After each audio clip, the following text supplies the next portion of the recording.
Hello everyone, welcome back to my channel. It's all about social.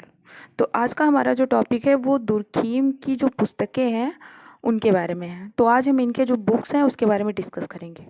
तो देखिए, Durkheim की जो पुस्तकें थी वो मेन जो थी वो यहाँ पे 8 पुस्तकें हैं उनकी, जिसके बारे में हम डिस्कस करेंगे। हो सकता है कि उन जो बुक्स के नाम अभी यहाँ मैंने मेंशन किए हैं उनमें से कुछ बुक्स के नाम आपको ऑलरेडी पता हो, लेकिन हो सकता है कुछ बुक्स के नाम आपको ना पता हो। तो इसलिए आप वीडियो पूरा देखिएगा और जो भी आपको बुक्स के नाम नहीं पता है आप उसको नोट कर लीजिएगा। ओके, तो देखिए, दुर्खीम की जो सबसे पहली पुस्तक है वो कौन सी है? वो है the division of labour in society, जो कि 1893 में आई थी। ये जो पुस्तक है दुर्खीम की, ये श्रम विभाजन के ऊपर है। इन्होंने इस पुस्तक में श्रम विभाजन का उल्लेख किया है। ये दुर्खीम की पहली पुस्तक थी, श्रम विभाजन। इसी पर उन्होंने डॉक्टरेट की उपाधि भी प्राप्त की थी। और इस दुर्खीम के इस पुस्तक पर अगस्त कॉम्टे का बहुत अधिक प्रभाव था। ओके, इस पुस्तक में दुर्खीम ने जो समाज है उसका वर्गीकरण किया है 2 भागों में। उसे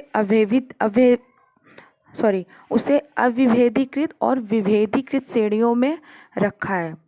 और उन्होंने विभेदीकृत समाज को सव्ययी समाज बोला था और अविभेदीकृत समाज को यांत्रिक समाज बोला था। तो उन्होंने इस पुस्तक में इसका वर्णन किया है।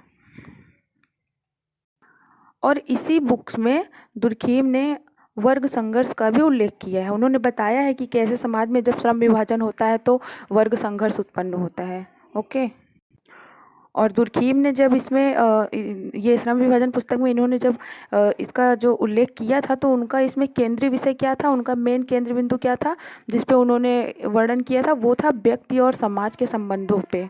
उन्होंने व्यक्ति और समाज के संबंधों पे ही अपना ये सामाजिक श्रम विभाजन का सिद्धांत दिया था और बताया था कि कैसे समाज में व्यक्ति और समाज के बीच वर्ग संघर्ष उत्पन्न होता है श्रम विभाजन के फलस्वरूप।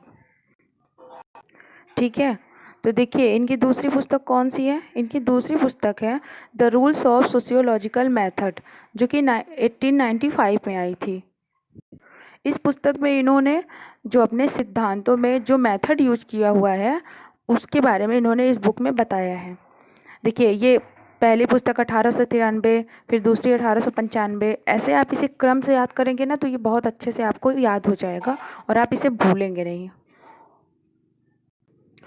और तीसरी इनकी पुस्तक है द सुसाइड।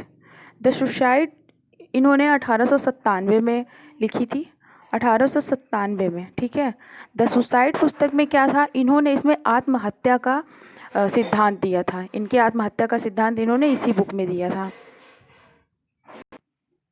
अपने इस आत्महत्या के सिद्धांत में दुर्खीम ने ये बताया था कि लोग आत्महत्या क्यों करते हैं, किस कारण से करते हैं। उन्होंने आत्महत्या की कारणों की भी चर्चा की है इसमें, और आत्महत्या का दर क्या होता है वो भी, इसकी भी चर्चा इन्होंने की है।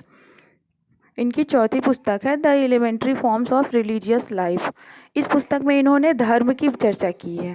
ठीक है, कि मतलब जो परंपरागत समाज था और जो आधुनिक समाज है उसमें क्या फ़र्क है, उनके पहले के धर्म में और अब में क्या डिफरेंस है, इसकी चर्चा इन्होंने की है।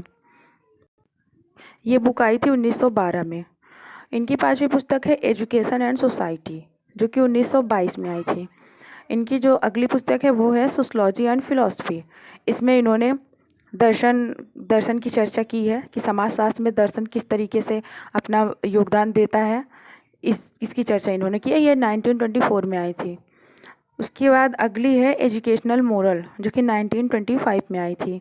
फिर उसके बाद है सोशियोलिज्म, जो 1928 में आई थी। तो ये इनकी कुछ मेन पुस्तकें हैं। आपको अगर नहीं पता है तो आप इसे नोट कर लीजिएगा, इससे क्वेश्चंस आते हैं एग्ज़ाम में। ओके, बस आज के लिए इतना ही। मिलते हैं नेक्स्ट वीडियो में। धन्यवाद।